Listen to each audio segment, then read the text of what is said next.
Ngulik, ngobrol unik dan asik bareng Ika Maru.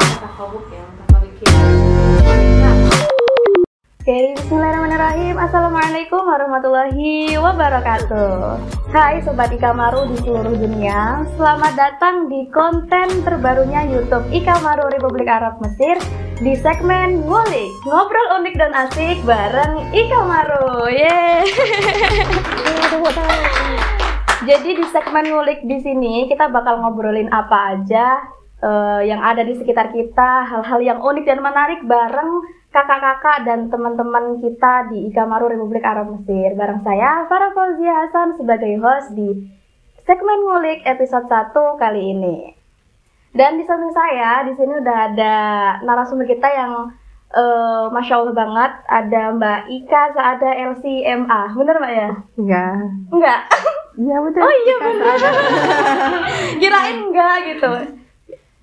Jadi beliau ini merupakan salah satu senior Ika Maru Republik Arab Mesir yang menjadi panutan gitu bagi kita karena baru aja kemarin beliau ini habis menyelesaikan pendidikan S2-nya di Universitas Liga Arab Kairo dengan raihan predikat Mumtaz. Masya Allah banget. Selamat ya Mbak Ika. Nah di sini dia juga beliau juga ditemani sama ini adik kecilnya, ada Dek Yasin. Halo Dek Yasin. Halo. Jadi itulah istimewanya Mbak Ika. Meskipun beliau ini udah berumah tangga, tapi beliau tetap bisa menyelesaikan pendidikan S2-nya hingga akhir, bahkan dengan raihan predikat Mumtaz. Mungkin Mbak Ika sendiri deh yang perkenalan gitu, menyapa Sobat Ika Maru di seluruh dunia. Monggo Mbak Ika. Halo, assalamualaikum warahmatullahi wabarakatuh. Sahabat Sobat Ika Maru di seluruh dunia, perkenalkan nama saya Ika Saada dan ini anak kedua saya, ya. Namanya Yasin. Yasin aja, nggak ada nama panjangnya, cuman satu suku kata Yasin. Terus apa lagi? Kalau Mbak Ika ini lulus dari Guyangan tahun berapa tuh? Lulus dari Guyangan itu tahun 2007. Oh, udah lama banget. Iya. Berarti ya. Saya baru masuk SD. Iya. Jadi kita terpaut jauh gitu. Berarti dulu kalau di Guyangan kelasnya apa berarti Mbak? Dulu IPA 3. Jadi kalau yang kelas pertama untuk Banat itu IPA 3 mulainya. IPA. Jadi kita IPA. Terus berarti kesininya itu Mbak Ika kenapa milih Mesir? Perjalanan awalnya kenapa Mbak Ika itu memutuskan untuk memilih negara Mesir ini sebagai negara pilihannya Mbak Ika itu kira-kira kenapa Mbak? Ya Mesir ya. Mesir seperti kita tahu kan kalau Al-Azhar itu salah satu universitas atau salah satu kampus tertua Islam di dunia. Dan siapa sih yang nggak pengen gitu kan kuliah di sini? Nah pasti semuanya itu banyak sekali orang yang pengen kuliah di sini dan alhamdulillah dapat kesempatan kuliah di sini. Nah selain itu juga sebenarnya pas kita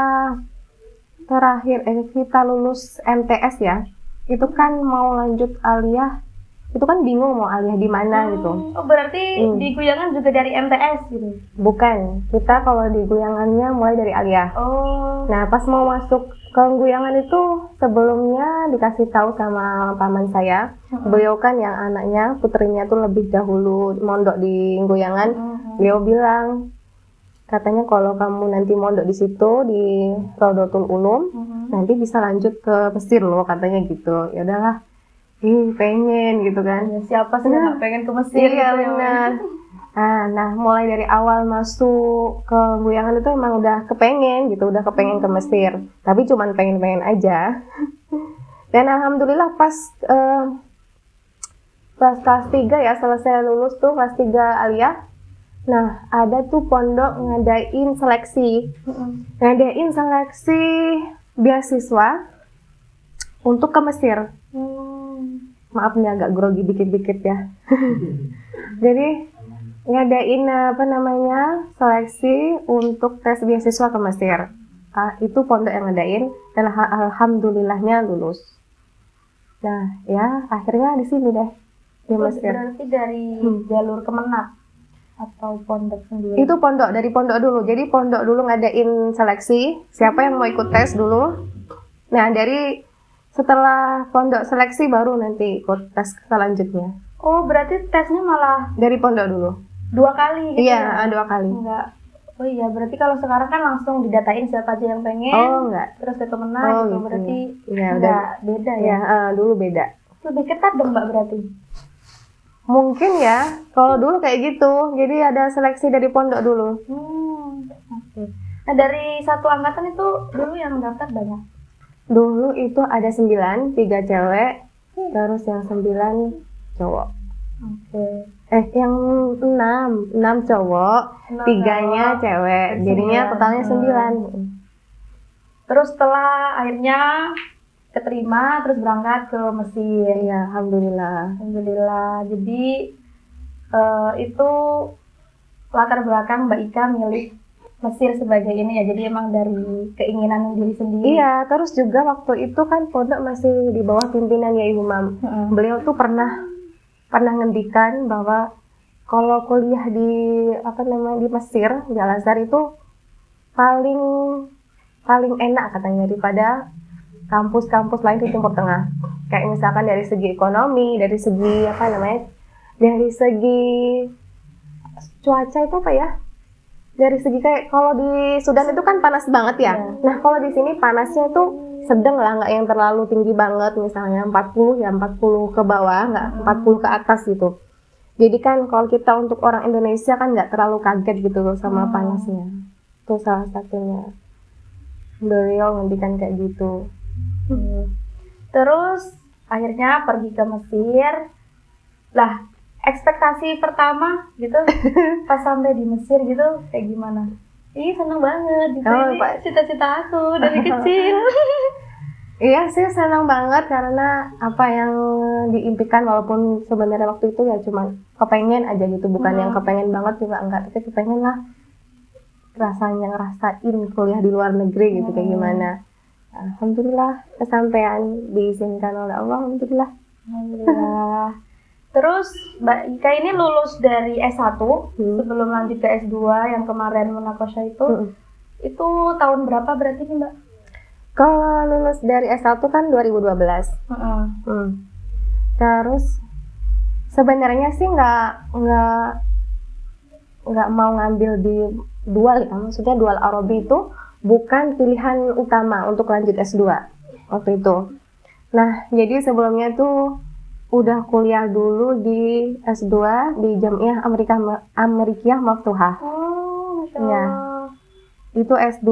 Cuman waktu itu Jamiah Amerikiyah Maftuhah itu kan American Open ya. Nah, di Amerikanya itu ternyata waktu saya tahun kelima udah nulis tapi baru sedikit, baru awal-awal.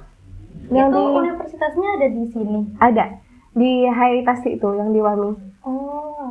Nah, di situ itu waktu itu ada dikti atau pokoknya pihak pemerintah dari Indonesia tuh ngecek di sini. Ini kampusnya kan di Amerika kan baru aja ditutup. Terus di sini gimana gini anak-anak yang masuk American Open ini gimana nasibnya? Akhirnya dari KBRI itu kayak ngasih himbauan atau bukan himbauan sih, kayak ngasih solusi gitulah. Ini gimana yang anak-anak American Open mau lanjut atau bisa aja solusinya salah satunya tuh kayak tahwil, pindah ke UI ke UIN Jakarta, jadi bisa transfer nilai gitu, jadi nggak usah ngulang lagi dari awal untuk S2. Dan sebagian juga ada yang tetap lanjut karena mungkin tinggal kayak munakosah. Tapi ya dengan resiko di Indonesia nanti ketika pemberkasan mungkin yang nggak karena kan itu nggak terdaftar kan di Indonesia, jadi ya mungkin ada sedikit hambatan gitulah, karena itu bukan yang resmi diakui oleh di Indonesia. Sebelumnya itu banyak, jadi American Open itu Jamiah Amerika Maftuhah itu menjadi salah satu solusi bagi mahasiswa kalau mau lanjut S2 tapi nggak pengen lama.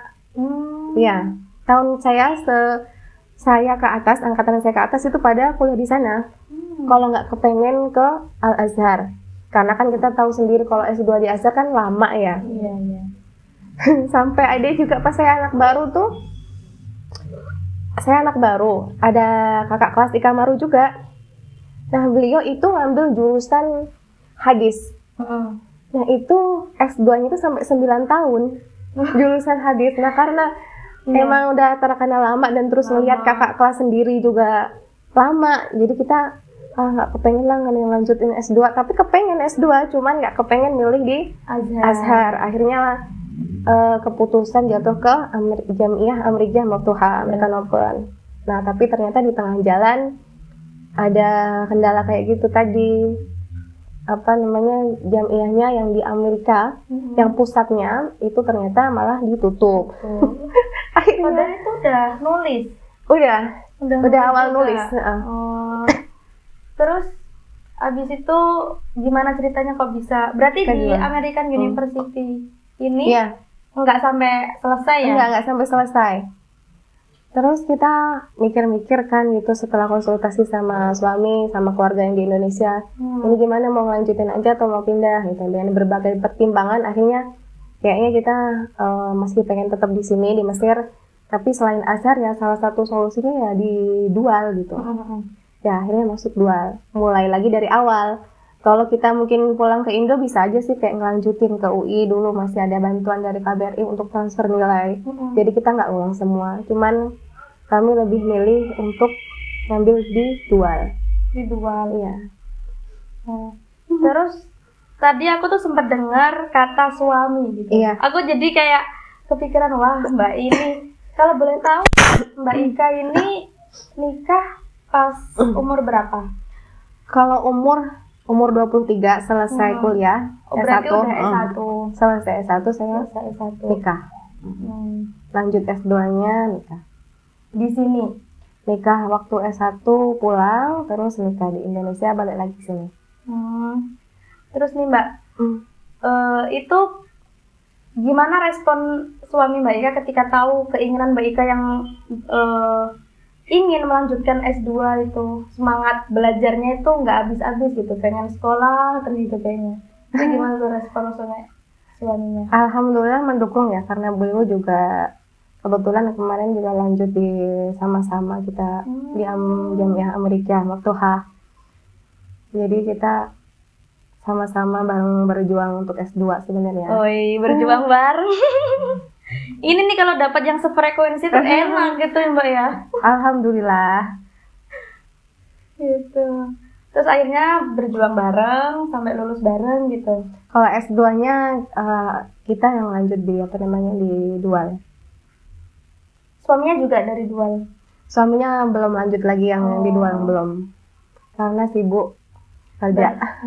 Berarti habis ada keputusan di Universitas Amerika itu ditutup, langsung untuk ambil langkah untuk daftar di dual. Iya, gitu. benar.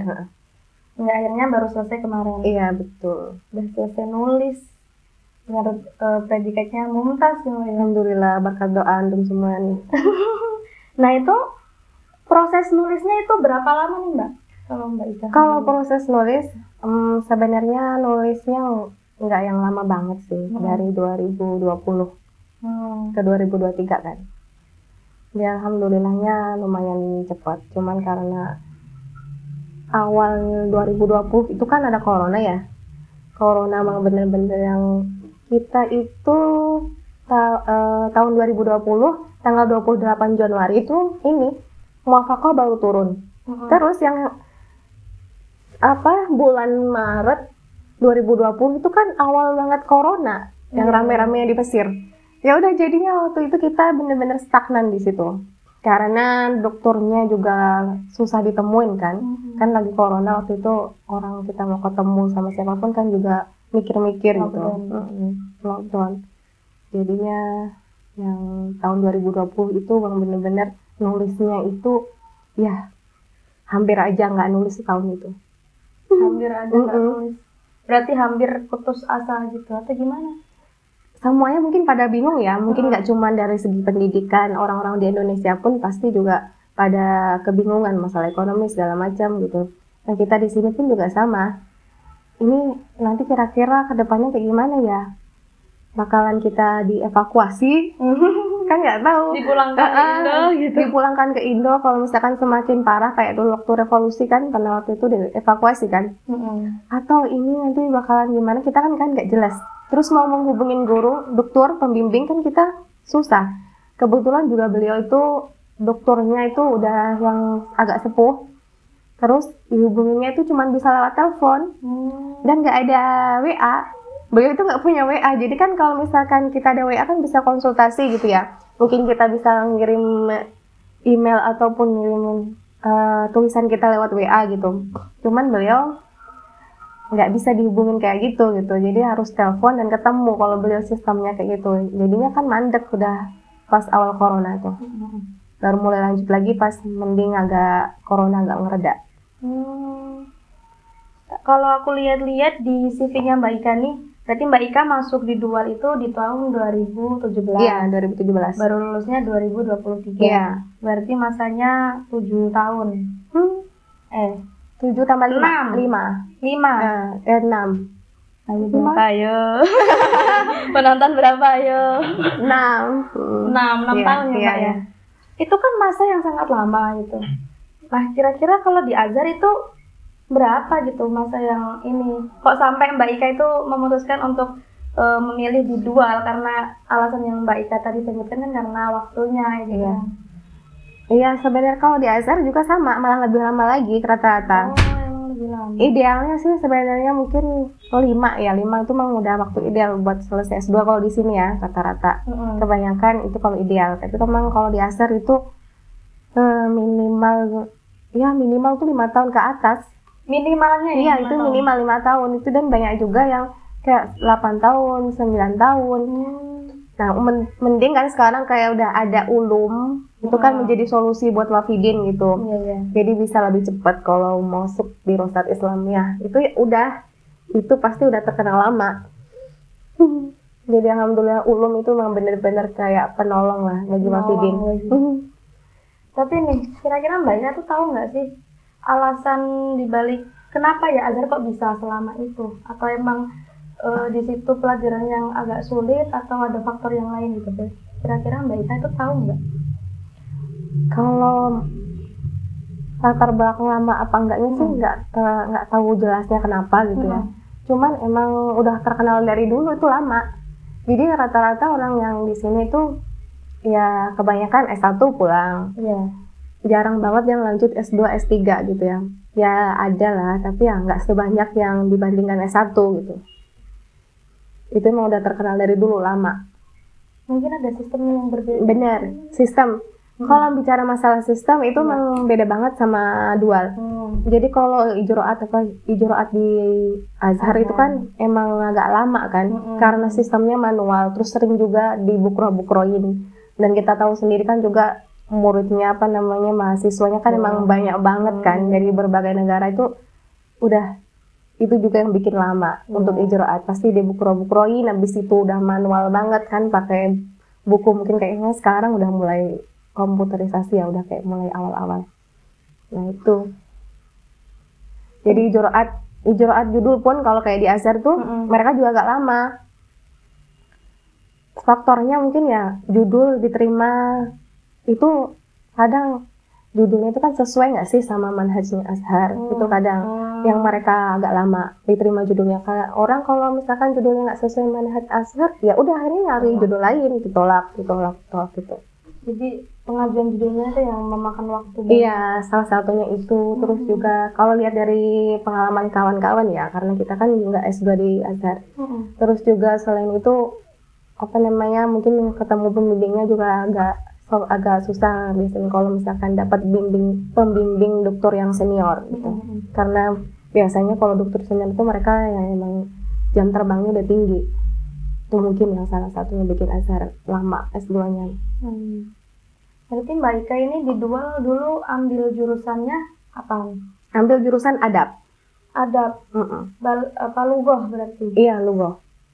Terus kemarin di disertasinya nulisnya judulnya apa?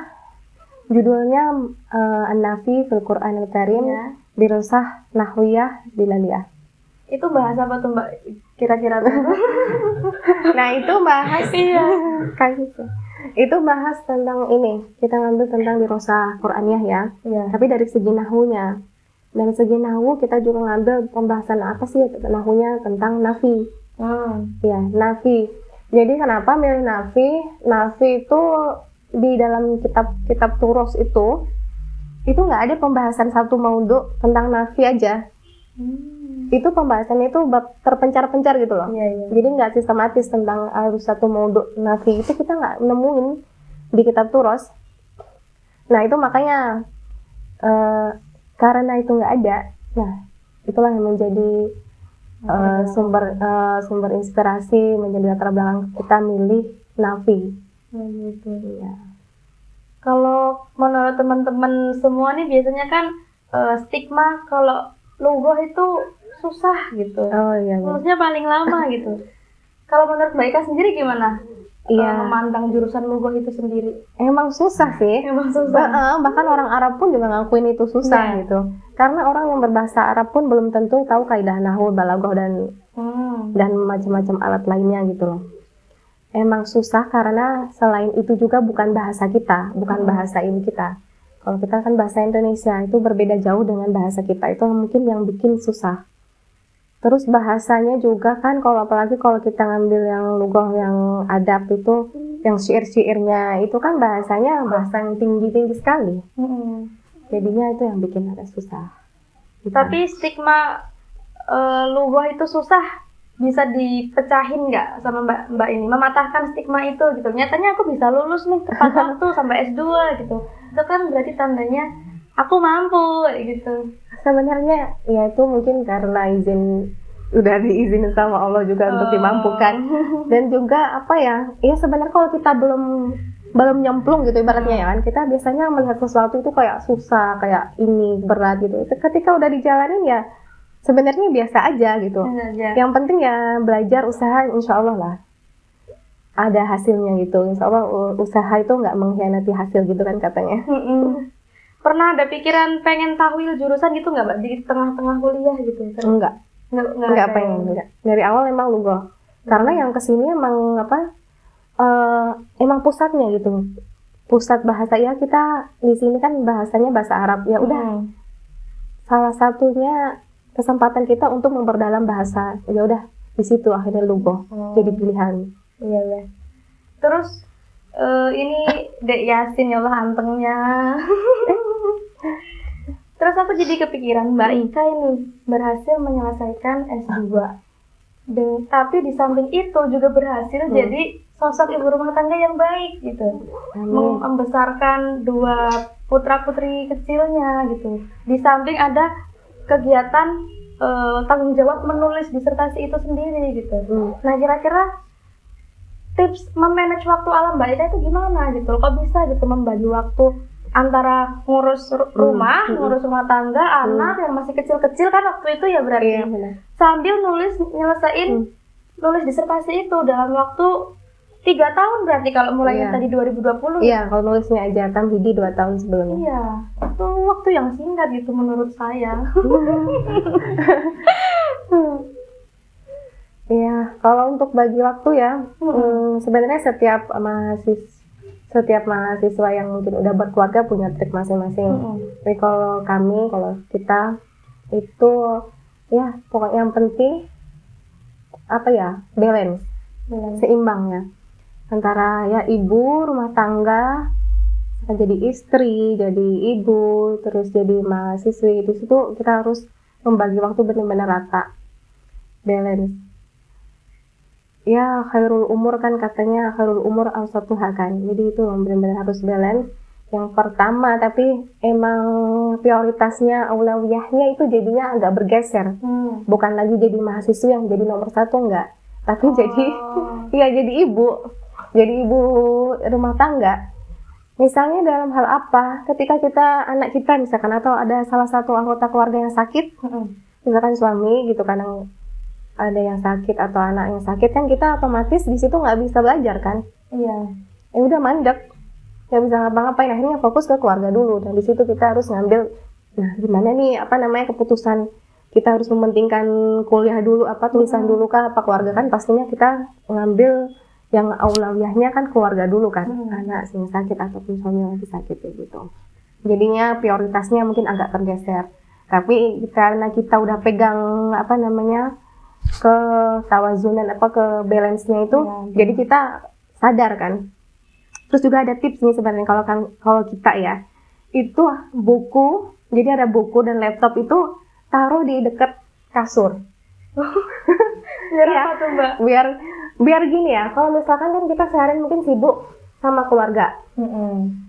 Jadi kita masih ingat, oh ini aku harus ada tugas nih, kita harus nyelesain tulisan misalkan. Kita harus baca halaman ini dari ini, itu harus.